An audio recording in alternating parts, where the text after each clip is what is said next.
നമസ്കാരം. മലയാളി വാർത്തയിലേക്ക് സ്വാഗതം. തിരുവനന്തപുരത്ത് അടിയന്തര ലാൻഡിംഗ് നടത്തിയ ബ്രിട്ടീഷ് യുദ്ധവിമാനമായ F-35Bയുടെ സാങ്കേതിക തകരാറുകൾ പരിഹരിച്ചു.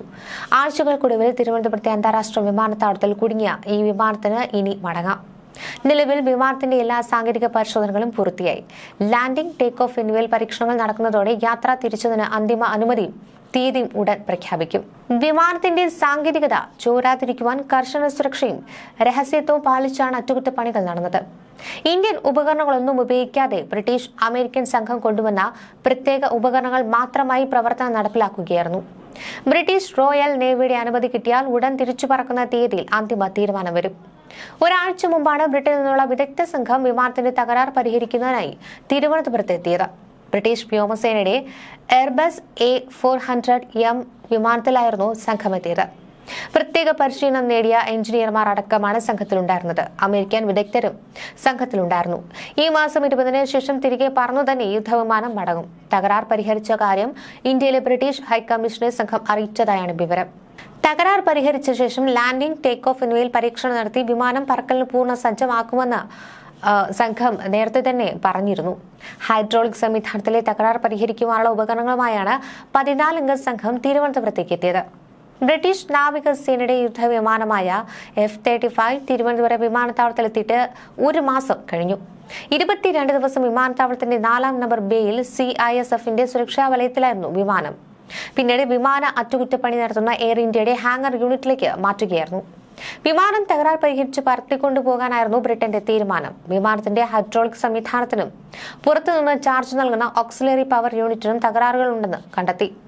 പ്രശ്നം പരിഹരിക്കുന്നതിനൊപ്പം ഈ തകരാറുകൾ സംഭവിക്കുവാനുള്ള സാഹചര്യങ്ങളെക്കുറിച്ചുള്ള വിലയിരുത്തലുകളും വിദഗ്ധ സംഘം നടത്തി.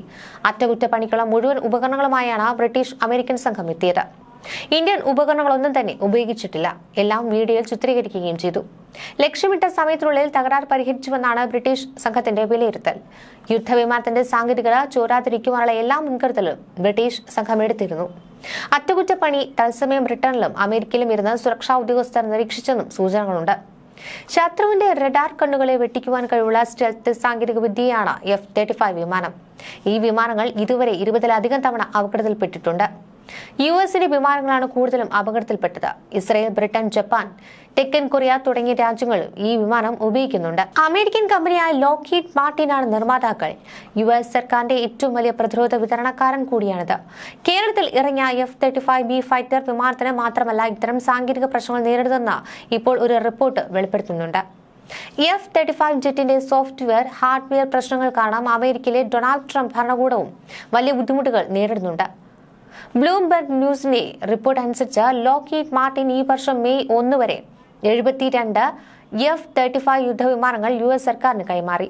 സോഫ്റ്റ്വെയർ അപ്ഗ്രേഡിലെ പ്രശ്നങ്ങൾ മൂലമുണ്ടായ നീണ്ട കാലതാമസത്തിന് ശേഷമാണിത്.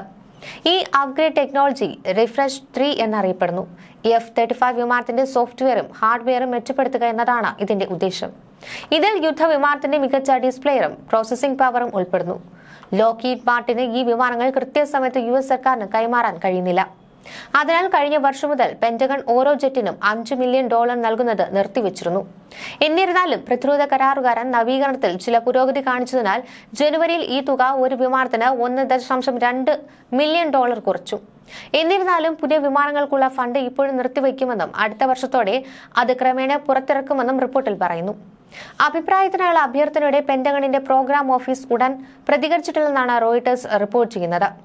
അടുത്തയാഴ്ച 2-ാം പാദ വരുമാനം പ്രതീക്ഷിക്കുന്നതിനാൽ ലോക്ഹീഡ് മാർട്ടിൻ അഭിപ്രായം പറയുവാൻ വിസമ്മതിച്ചു. ലോകത്തിലെ ഏറ്റവും വലിയ പ്രതിരോധ കമ്പനിയായ ലോക്ഹീഡ് മാർട്ടിന് F-35 പ്രോഗ്രാം വളരെ പ്രധാനമാണ്. അവരുടെ വരുമാനത്തിന്റെ ഏകദേശം 30% അവരുടേതാണ്.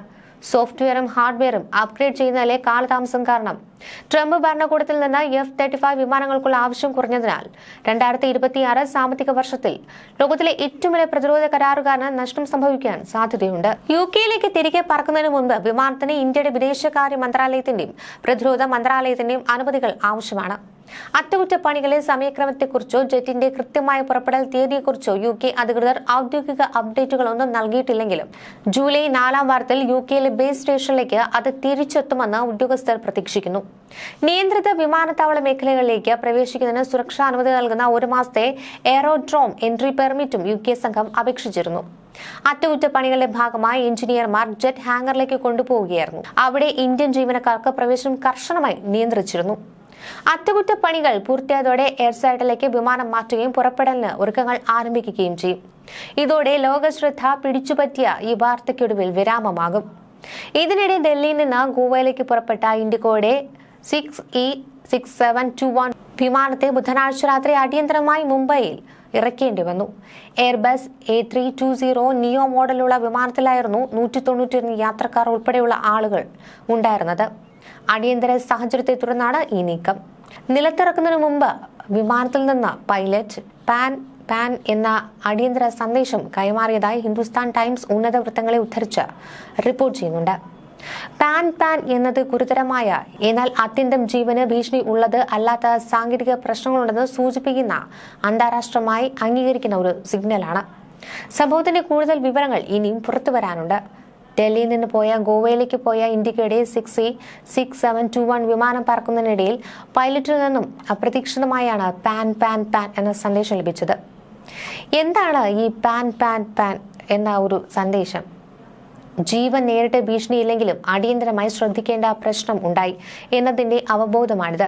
ഭുവനേശ്വറിന് വടക്കായി 100 നോട്ടിക്കൽ മൈൽ ദൂരത്ത് വിമാനത്തിന്റെ ഒരു എഞ്ചിൻ തകരാറുണ്ടായതോടെയാണ് ഈ പൈലറ്റ് ഇത്തരത്തിലൊരു സന്ദേശം നൽകിയത്. ഉടൻ തന്നെ വിമാനം രാത്രി 9:53 മുംബൈ വിമാനത്താവളത്തിൽ സുരക്ഷിതമായി ഇറക്കി. യാത്രക്കാരും ജീവനക്കാരും എല്ലാവരും സുരക്ഷിതരാണ്. പാൻ സന്ദേശം സാങ്കേതിക തകരാറുകൾ, ഇന്ധനക്കുറവ് അല്ലെങ്കിൽ മറ്റേതെങ്കിലും സഹായത്തിന് ആവശ്യമായ പക്ഷേ ജീവന് ഭീഷണി അല്ലാത്ത സാഹചര്യങ്ങളിൽ ഉപയോഗിക്കുകയാണ്.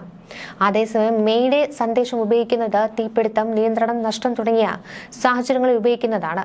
അതിന് ജീവഭീഷണി ഉണ്ടാകും. വിമാനയാത്രകൾക്കിടയിൽ ഇങ്ങനെയുള്ള അടിയന്തര സന്ദേശങ്ങൾ എത്രത്തോളം പ്രധാനമാണെന്ന് ഈ സംഭവം നമ്മെ വീണ്ടും ഓർമ്മിപ്പിക്കുകയാണ്.